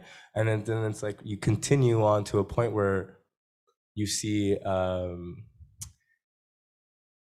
BIPOC spaces, right? And anti-Blackness is very prevalent. It's behind closed doors. It's the pushing to the side, the minimizing, the decentering of those who are experienced, who are generally more vulnerable in certain situations, statistically speaking, because of the uncomfortability with Blackness, right? And it's like, for me, it's like, I feel like that's could put me in like a confrontational place, because then I'm very much like, if I see something, I want to speak on that, because it's either, there's no point in just like holding like transparency, right? You know, like we're talking about values, we're talking about working together. You're not just gonna, like, this is not like a business, you know what I mean? Like you're working for some employer, you know what I mean? It's like, so it's like even back to the practices of like applying to funding. It's like, I'm not applying for a loan. You know what I mean? Like, so who, I guess to summarize that, it would be like, who are our allies in this space? How do you confront anti-Blackness within those who are supposed to be on the same team? And like, yeah, funding and funders is one thing, but because like even anti-Blackness exists in the Black community, you know, and I've worked and I've been in spaces where like intergenerationally, there's this like dynamic that's created where I feel like I'm being told that I can't speak on certain things, and I'm told how the community is and why the issues in the Black community are a certain way, right? And it's like, I always want to confront that. So if you ever want to add to that, thank you. Yeah, great question. Complex. I will say, okay, so again, I have the hot takes on everything, but I don't think any definition is static. So I would never ever say there's no one in my life who's not Black who I would consider a static ally. It's in action. It's not in thought. It's not in side conversations and debriefs. It's in immediacy. And if I don't see it in immediacy, I am not calling them an ally. And I am transparent about that. But also I am privileged. I occupy in privilege in the sense of like the intersecting identities of Blackness, right? So I am light-skinned. I don't have an accent. I have an academic background. You know what I mean? Like my perception of it is to own the ways in which privilege shows up in my life, in ways white supremacy might show up in me, take responsibility for that, so that when I'm interacting with people within the Black community who may have internalized colonial white supremacist understandings, I'm not coming from it in a trauma perspective of being upset that they hold those beliefs, because I, at some point, will have them, because we all do. There's no one on earth, unfortunately, who does not have anti-Indigenous and anti-Black rhetoric tattooed in their brain. Nowhere in the world. So it's going to show up in many different ways. So if you don't know how at least shows up for you, and getting comfortable with the idea that nothing is static, there's no like one definition of anything, then you can kind of ride the wave of which communities shift and change and that stuff. Like you get more comfortable with being confident in the uncertainty of it. And proximity to whiteness is safety. So don't ever tell somebody that them showing up with assimilation as a goal, or showing up with a white partner, or showing up with a white name is a bad idea, because proximity to whiteness is protection. And if you don't value someone's definition of safety, you're not really there for a respectful discourse, in my opinion, you know? So like honoring that, like the ancestral discourse of like 7 generations behind and 7 generations ahead, right? Like you can be an active good ancestor now by doing the work and not taking yourself so seriously, in the sense of like, everything you do is perfect, but also honoring that, like, if you have elders in your life that you value but know are imperfect, honoring their humanity first and calling them in if you can, and if not, redefining those relationships, right? Because it's like there's collaborators, there's coworkers, there's neighbors, there's like there's words that exist that you can just lean on, right? And if you can't collaborate with someone that you don't respect, and someone in that community is showing you behavior that you feel is too dangerous, then don't collaborate with them. But you can still be in community with them, right? Like it's not fatalistic, is my point, I guess. It's like there's urgency because people's lives are impacted, but also you're young in the sense of like this work's been happening for years, for generations, right? Like MLK, that's 1960. My mom is 1960. Colonization ended when she was born in Somalia. Time is a construct. You know what I mean? Like it feels slow, but you know, it's also fast because it has to make sense for each individual person. And my framing of it is agency. So like when I'm applying for grants and stuff, it's like, if I'm teaching, if my outcome is to teach, then I focus on how do people learn? If my outcome is to heal, how do I make people feel safe? If my outcome is connection, how do I make people feel like they can show up authentically? Like it kind of has to be like you're deconstructing what it looks like, so you can model the deconstructed version so that other people can recreate it themselves. You know, I always say you're like, you have a rock and you're chucking it into the water and the ripples out. You can't control where the ripples go, but you threw the rock, you did the first effort, you know? Sorry, I was laughing because I posted that like yesterday or something like that. But thank you for your answer. I really appreciate that. I did want to like talk about the anger thing. You were in response, like not speaking out of anger. I think like the other day I had a meeting where we were funded by Shift, and it wasn't a planned as it was supposed to. I'm the youngest person in my team. They're all over 40, 50s, right? And it's like we're trying to identify what are the barriers facing Black communities for developing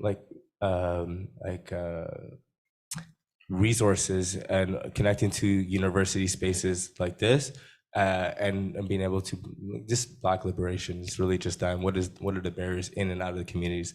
But one of them is the actual team, right? And it's like, okay, so from my perspective, I'm like, I'm the youngest person, and they're all like doing their own thing, but they're not supporting. I'm helping them all, but they're not supporting me. You know what I mean? And like that's part of it. That's what I signed up for. And it's like I'm doing good work for them, and I'm like, I'm getting people to sign up for their focus groups, so on and so forth. So I get in a place where it's like, okay, so I had a great meeting, like where I feel like it didn't come out of anger, but for quite a few months, I've been holding on to that. You know what I mean? And it's like, so yeah, I had to process that, but I didn't want it. Like time is a big thing, it's a construct, but like also like I don't know how much time I have, right? And I've seen it. You know, I've grown up in Canada as well. I've seen a lot of the people I grew up with, they're not here, you know, and like, yeah, so. Yeah, I think my framing is when resentment comes, you gotta leave. If you're feeling resentful that you feel undervalued, it's because you're undervaluing yourself. You're letting people undervalue you. And it's not like in a victim blame sense of like, if someone's being harmful, they're harmful. That's that's them. But like, if you're returning to a space in which you've noticed that sensation, maybe you don't need to be in that space. And especially when it comes to like the age discourse, like the thing with elders is they've lived a whole life without the validation of the internet, just like explaining why life's horrible and hard. You know, like I can't go to my mom and be like, did you know white supremacy led to your family not having access to the farmlands when you were nomadically grazing camels? And she's like, I don't care about that. Like, I just remember the loss of that thing. I'm not thinking about the colonial impact of it. You know what I mean? And so like, it's a privilege that we get to have this 1 foot into legitimacy, 1 foot out. And so like, that's our responsibility to hold the legitimate policies intentionally created to harm and kill us. And so we feel a different kind of urgency because we know the historical impacts, but they lived the historical impacts. So it's a different energy, you know what I mean? It's one thing to read a memoir than to meet the person who wrote the memoir, you know what I mean? Like you have to honor and respect what they've been through. It's not more important what you're going through and what you're experiencing, especially if they're the ones who are harming you, right? But it's for you to then maybe remove yourself and create something separate, maybe in alignment, maybe a subset, maybe whatever your relationship to those groups are, like maybe it's not complete severing, maybe it's a break, you know, but honoring that like you have this drive and ambition and drive to lead. And if they're not letting you, then that means you're waiting for someone to give you permission.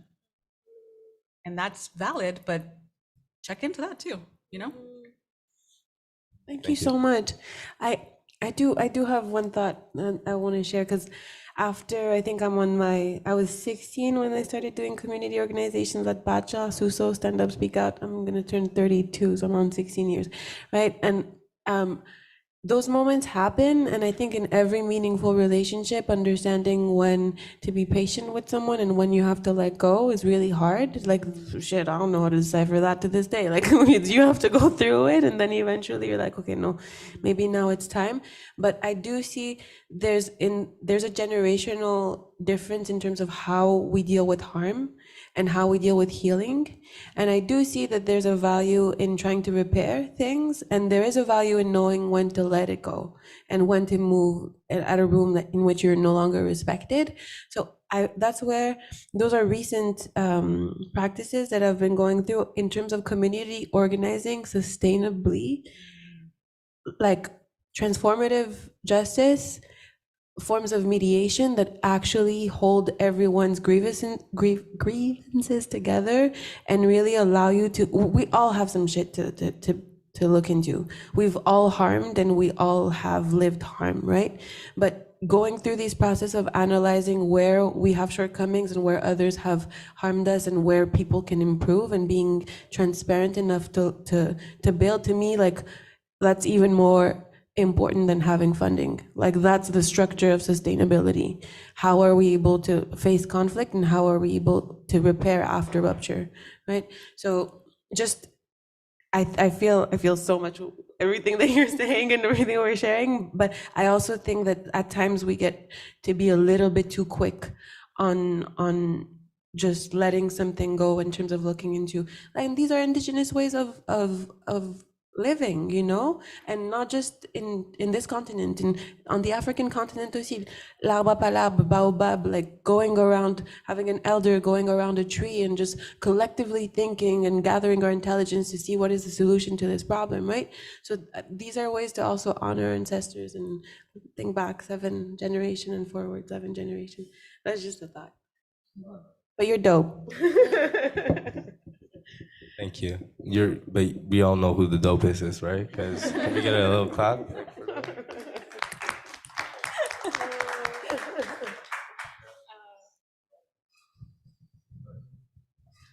I don't see, does anyone else here have a question? Because I have also some, so I have one, maybe Emem and Marcelle, because there's one question specifically in regards to funding for artists and like funding for the arts. Like, can you name some of the resources that maybe you've gotten funding from that artists can look into? For sure. I would say at Concordia, I have gotten funding from FASA, the Fine Arts Student Alliance, CCSL, SAF, of course, CSU SPG, the CSU BIPOC, so there are quite a few, CUAA, CUSGP, or PG. What else? I've also gotten funding from Head and Hands. I'm pretty sure I applied to that one. Yeah, I think those are the main ones that I've looked at. And even in those organizations, if you just go to them and ask, they have 10 different resources to give you as well. So yeah. Well, there's SAF, CSU. No, those are the ones I got from Concordia. We got from Concordia's artistic groups, focusing also on social justice. But in terms of other organizations and funding bodies, my favorite one is the Canada Arts Council for the Arts, because they have actually within the strategic planning, they're focusing specifically on giving funding to BIPOC community members and artists. And in my experience, they practice what they preach. And then there's also really innovative programs that are looking into social justice and cultivating different seeds of change. So that's really nice. Then I would say the Conseil, Conseil des Arts et Lettres du Québec.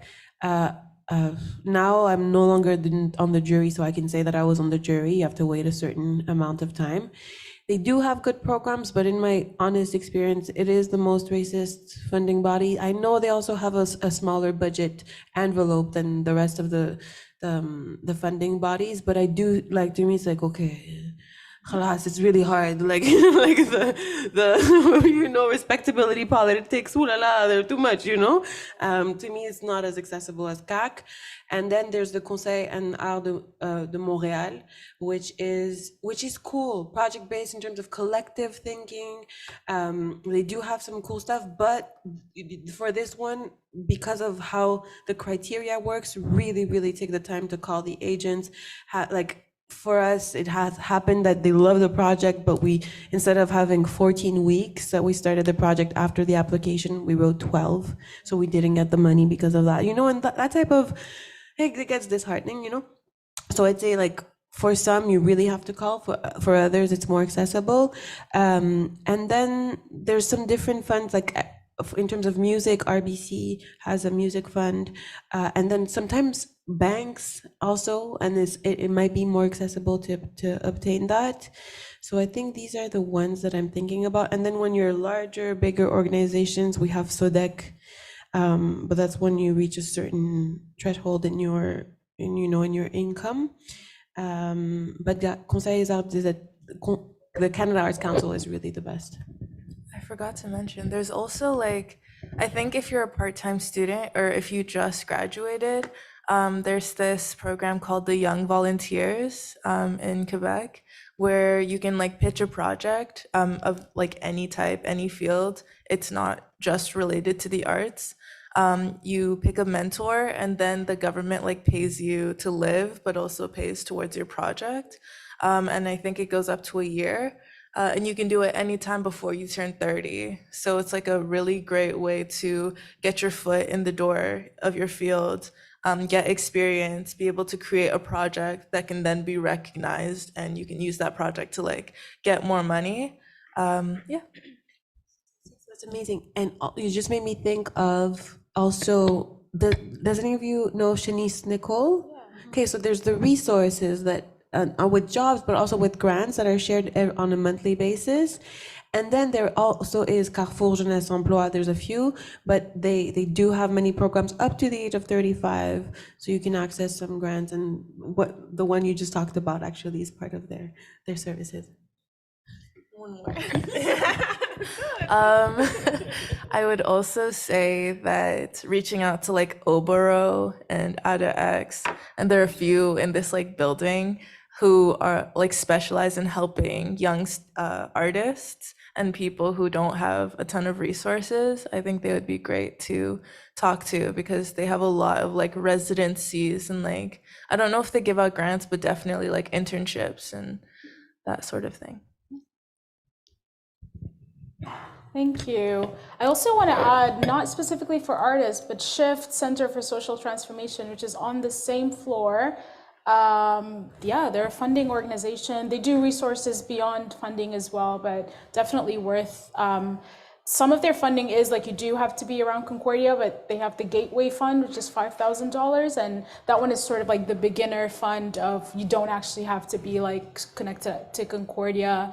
But you can get access to more connections through that grant. But yeah, Shift is also a really wonderful resource. I think I'll ask one last question from this list, which is actually a very practical question. How do taxes work for an independent contractor if they receive funding on behalf of the organization?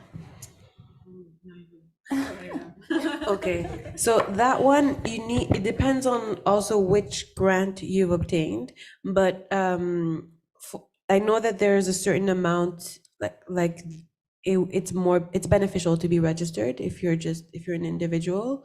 But I think we're speaking of organizations here.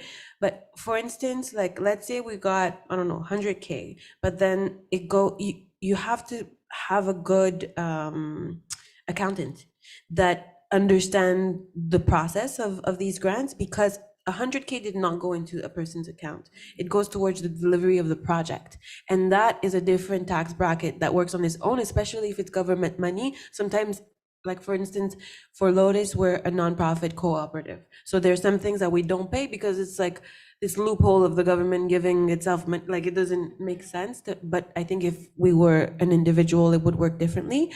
But what you do have to declare is your honorarium. If you have a salary and it goes into that, and if you're part of an organization, generally speaking, you have T4s, what we get as individuals, we need to declare, but what goes towards the project delivery goes into a different category. And it's like that part, have a good accountant. Don't try to be everything for everyone, you know? So that's the quick answer. Yeah. Thank you. Yeah, thank you so much. I think for the sake of time, I think we should wrap up the questions and all that here. I don't know if is there anything on the chat at all? I don't know if anyone can see that. Sorry. Is there? Yes, please. Go for it. Yeah. Please go for it. Thank you so much. This is really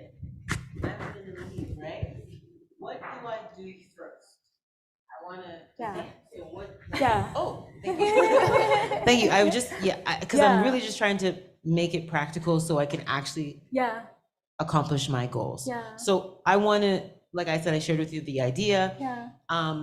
Where do I go from here? Yeah. I leave. Are you a Concordia student? No, I was. Okay. Like I guess alumni, Okay. whatever. Yeah. But I'm not. I'm just a person. Okay. I'm an artist. I do things in the artistic world, but my passion is obviously community based. So what do I do first? Yeah. Great question. I mean, I see Marcelle. I see your hand. Go for it. This is my life. This is what I do. Write it down. Yeah. Like write down your project in like 3 to 5 sentences. Just write down a really short description. Yes, you write your elevator pitch of what it is that you're going to be doing. And if you want to embed this in community work, then I'd say let's keep in touch. There's a beautiful gathering like once a month for community organizers within the Black community and allies as well, like BIPOC. Princess. Yes, we were just there this Friday, Ayan. Yeah. What's it called? Community consultations Friday. Yeah. Last Friday of every month. First Friday of every month. Yeah. Yeah, we do. If you can, before you leave, if you can give us your email, we'd make sure to put you in the mailing list. And there's really wonderful folks who show up there and share resources. Yeah. That's it. So go from there and start building from your community, and then like start maybe writing how much you think you'd need to make this happen and speaking into existence.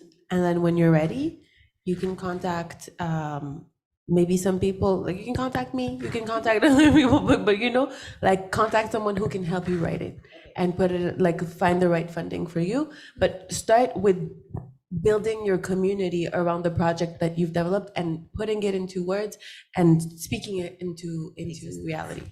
And just a quick question on that. When you say like starting the community, like basically going, like doing community events, like networking, is that kind of what you're expressing? Okay. Yes. Like show up to one of these events and there's a space to express what you're doing, and then you'll see that the moment you say what the idea is, you'll have a flood of advice and just tips and also just resources that will be shared with you. Like that's that. Perfect. Thank you. Also, also, there's the CUAA, the Alumni Association. Their grant is coming up, like the deadline. So you should definitely apply to that. And that's like 500 to 1,000. So it's good. The CUAA, exactly. Concordia University Alumni Association. Exactly that, yeah. So I think that would be a good starting point. Yeah. I also want to say, like, so I'm the project coordinator at SAF. When you apply for funding at SAF, I'm the person who receives your application and all that. But normally the way that we work is that you submit a draft essentially, and I look into it and I give you feedback and comments, and I also meet with you to make sure that, you know, to hear. It's always better, I find, when people actually get the chance to talk about their projects, because then sometimes when you tell it to me, I can see that there's gaps. Like I'm like, oh, that's great, you should write that, like, you know. So that's also like an open invitation for folks at Concordia. My email's on the website, projects@southconcordia.ca. There's a calendar that you can book a meeting with me, and you know, I can hear more about what you're doing. And there are times when people, you know, pitch ideas and it's not very, perhaps not fully in alignment with what we do, but I can recommend you other folks that maybe kind of fit more into what you're looking. So I know you said you're not a Concordia student, but I'm also open to that as well if you want to schedule a meeting and just maybe talk about like different, you know, resources around or stuff like that. Yeah. And the last piece is just like, you know, I wanted to be fast, but I got too excited.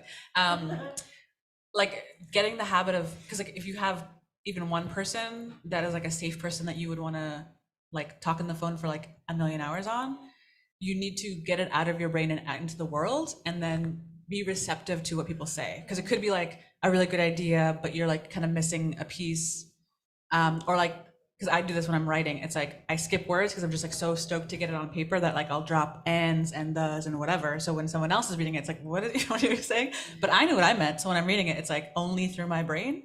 So sometimes it's like, and the echo chamber thing is kind of bad sometimes, because it's like, if it's too in your head, you have no idea of what someone would need to know to get on board.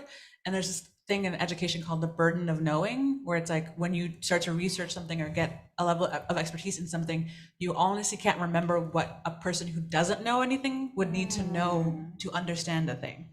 So you kind of need to have someone who's like outside of your expertise area or like interest area, because then they'll be like the audience surrogate that you can bounce ideas off of. So if it doesn't make sense to them, you're like, oh, maybe this is the thing I need to like get in the practice of like explaining better or something, you know? And then again, like if it's for community, who are you serving? Go to those events, you know? Like if it's people you have in mind, go tell them that you have them in mind, you know? And that's also nice too, right? Because it'll just be like, they can give you support or an ear or proofreading or whatever, because hopefully it's reciprocal, and mutuality is foundational in every culture. So like also just like widening, if you want to help people, people want to help you. You have to just kind of believe that. Thank you. Yeah, thank you so much. This is a very generative question. Yeah, thank you. Like honestly, the three of you, this has been so incredible. Truly appreciate your time and your wisdom and what you bring here. Thank you. Yeah, and thank you all so much for taking from your day and here on Zoom. Thank you to the fourth space. Like honestly, wonderful space. They also like check their social media. There's a lot of great events that happen in this space. So yeah, thank you all so much for being here. If you want to stick around, we did say it's until 6, so you can stick around if you want. Maybe, I don't know, take out, speak to each other more. There's snacks at the back. Please feed yourself. Yeah. Thank you to have. You're welcome. Thank you. Thank you so much, Jordan, for the ASL. Yeah. Truly appreciate it. I do want to give us a special shout out to Jordan. We're supposed to have 2 interpreters, so Jordan's doing a job of 2 people right now. Thank you.